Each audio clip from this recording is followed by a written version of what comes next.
આપણા ગામની વર્ષોની એક પરંપરા રહી છે રાવત બાપાથી લઈ અને અત્યાર સુધીની કે કોઈ ગુજરાતની એવી વ્યક્તિ ન હોય કે આપણા ગામની અંદર ન પધાર્યા હોય. એ આપણા ગામના અહોભાગ્ય છે અને આપણા ગામનો પ્રેમ છે સાહેબ, એ લાગણી છે. એટલે એ લાગણી અને ભાવ અને પ્રેમને લઈ અને ગોંડલના પૂર્વ ધારાસભ્ય શ્રી એટલે કે જયરાજસિંહજી જાડેજા અહીંયા ઉપસ્થિત છે. એકવાર જોરદાર તાલીના ગરગડા. અને આમ તો હું એમની પાસે ગયો, આમ તો અમે જાળવી રાખ્યો છે. એ આ આખું ગામ છે અમારું, એનો આશીર્વાદ છે એટલે જળવાનો છે, બાકી એમને જળવાય નહીં. એટલે ગામનો પણ આશીર્વાદ છે અને એ આશીર્વાદને લઈ અને આ નાતો જળવાનો. મેં એમને આમંત્રણ સહજ રીતે આપ્યું કે ભાઈ આ રીતે કાર્યક્રમ છે. અને આમ તો અમારે ગીતાબા જયરાજસિંહ જાડેજા એટલે ધારાસભ્ય શ્રી, એને હું ફૈબા કહું છું, મારા ફૈબા છે. અને એ નાતો પણ એવો છે અને વર્ષો જૂનો નાતો છે. ત્યારે મેં સહજ રીતે આમંત્રણ લીધું, ભાઈ આ રીતે અમારા ગામમાં નાનું એવું આયોજન છે. ત્યારે મને એને એવું કીધું કે ભાઈ એમ તું કેમ, તું મને હુકમથી કે તારે તમારે આવવાનું છે એમ તારે કહેવાનું હોય. અને હું ત્યાં આવે અને એ હાજરી જ્યારે અહીંયા આપણે આપી છે. અને આપણું ગામ આમ તો ગામ ગણો ને એટલે આપણું ગામમાં આ ગામ એવું છે સરદારપુર, અહીંયા ફેશિયલ હોય.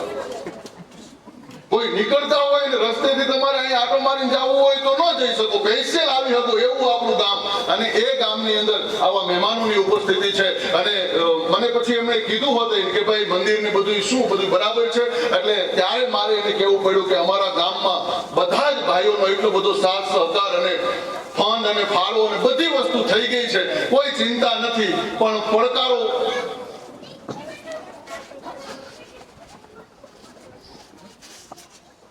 એટલે આમ તો ભાઈ મને ત્યારે કીધું હતું કઈ જરૂર હોય તો કે, પણ ત્યારે મેં એવું કીધું હતું કે અમારા ગામની અંદર સહજ રીતે બધો જ ફંડ થઈ ગયો છે.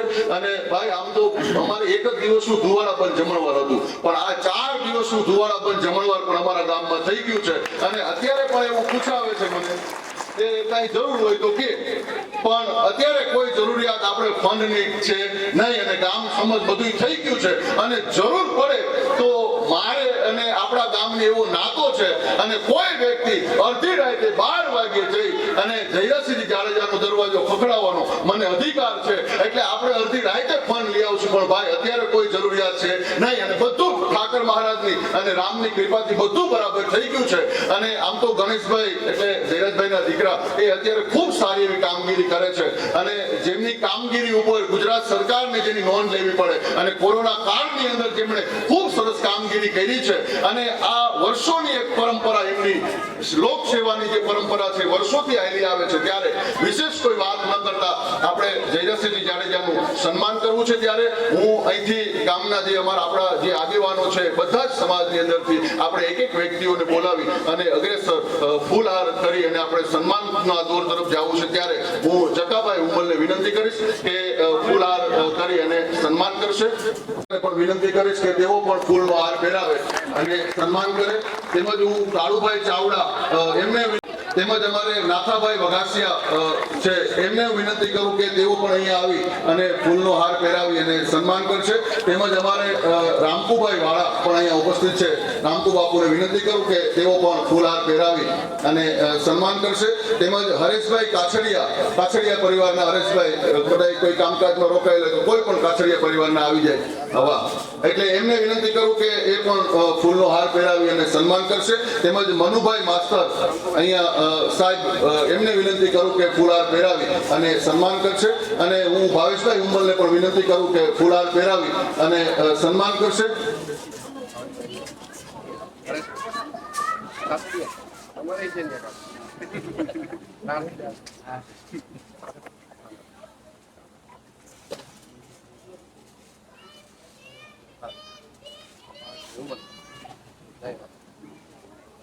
એટલે ખૂબ સરસ રીતે બધાનું સન્માન આપણે અને આપણને ત્યારે પણ મને પૂછ્યું તું કાંઈ જરૂર હોય તો કે, કાંઈ ચિંતા કરતો નહીં એવો મને પાછો ફોને આવ્યો. અને ચિંતા જરાય કરવાની થતી જ નથી આપણે આખા ગામે.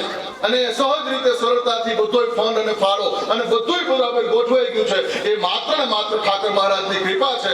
અને એમાંય આવા વ્યક્તિ અહીંયા આવી અને આપણને ન્યા પણ પૂછે ને અહીંયા પણ પૂછે કઈ જરૂર હોય તો કયો, પણ અત્યારે કઈ આપણને જરૂર દેખાતી નથી. અને અડધી રાતે આપણે જયરાસિંહ બાપુનો દરવાજો ખખડાવવાની છૂટ છે અને ગમે ત્યારે અધિકારથી માંગવાનો આપણો અધિકાર પણ છે સાહેબ. એટલે એવો નાતો છે ત્યારે હું વિશેષ કોઈ વાત ન કરતા હું જયરાસિંહ જાડેજાને વિનંતી કરું કે તેઓ અહીંયા આવી અને બે શબ્દો આખા ગામને કહેશે. હું વિનંતી કરું એકવાર જોરદાર તાળીના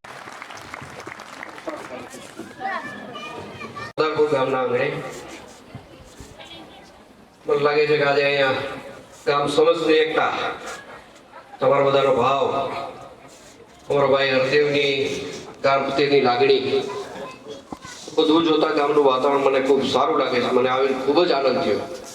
આપણે બધાને હું આવું કાર્ય કરવા બદલ હૃદયપૂર્વકના અભિનંદન પાઠવું છું.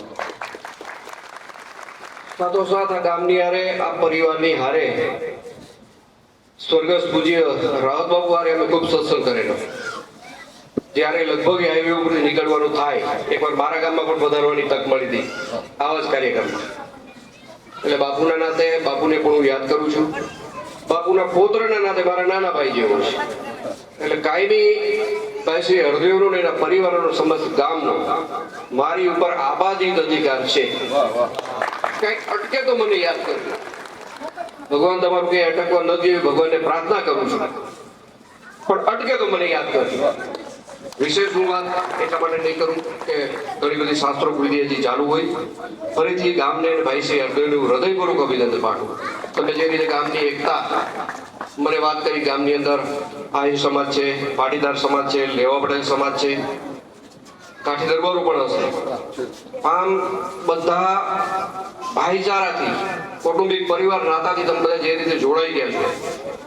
જો કે કેવું તો મહિલું આજે મને આ ગામમાં દેખાય. ગામ છે હાથીનો પક્ષ. બધા જ ગામના પરિવારો એક થઈને ભગવાન શ્રી રામની આ જીર્ણોદ્ધારની કામગીરી કરી મંદિર સરસ મજાનું બનાવ્યું. એના માટે ફરીથી આપણે બધાને અભિનંદન પાઠવું છું. જ્યાં જ્યાં મારી જરૂર હોય, આપણે આમ તો પાડોશી જ છીએ, બહુ જાજુ છે એટલું નથી. કાંઈ કામકાજ હોય તો મને જણાવશો, આનંદ થશે. સૌનો આભાર. અને ભાઈ શ્રી હરદેવને ફરીથી હૃદયપૂર્વકના અભિનંદન. નાનો માણસ હોય અને દીકરીના લગ્ન આપી ગયા હોય, ત્યાં પૈસા ન આપો તો કાંઈ નહીં, પણ ત્યાં જઈને ખંભે હાથ મૂકીને એમ કહો કાંઈ જરૂર હોય તો કહેજો. એ પ્રસંગ આખો એનો ઉકલી જતો હોય. એમ આજે જે જયરાસિંહજી બાપુએ આપણને પડકારો આપ્યો છે, કાંઈ મૂંઝાવાનું થતું નથી. એટલે એ બહુ મહત્વની વાત છે. એટલે આપણો પ્રસંગ એમને મોકલી દેવાનો છે, કાંઈ ચિંતા નથી. અને સરસ રીતે અને આ બધા આ રીતે ભાવથી, આમ તો નારાયણ બાપુનો ભાઈ આ અમારા ગામમાં કાર્યક્રમ દાદા વખતે, અને આમ તો એટલા કલાકારોથી લઈ સંતોથી લઈ બધા જ આપણા ગામની અંદર પધાર્યા છે. અને આ પરંપરા આમ ચાલુ રહે એવી હું આપ બધાના ચરણોમાં પ્રાર્થના કરું છું કે આની અંદર અમને પણ પૂરેપૂરી શક્તિ મળે એ મારા ગામજનોના ચરણોમાં પ્રાર્થના કરું છું કે એવો આશીર્વાદ તમે વર્જાવજો, જેથી કરી રાવત બાપાની પરંપરા એને અમે આંબી ન હોગી પણ એને કૂદકો મારીને છે એને આંબવાનો પ્રયત્ન તો કરી શકી. એટલે એ પ્રયત્નની અંદર મારા આખા ગામનો આશીર્વાદ હશે તો હું ચોક્કસ એ જગ્યાએ પહોંચી વળે એટલે કોઈ વાંધો નથી. એટલે બધાનો આશીર્વાદ અને ભાવ કાયમ માટે મળતો રહે એવી પ્રાર્થના સાથે આપ સર્વનો ખૂબ ખૂબ આભાર, ધન્યવાદ.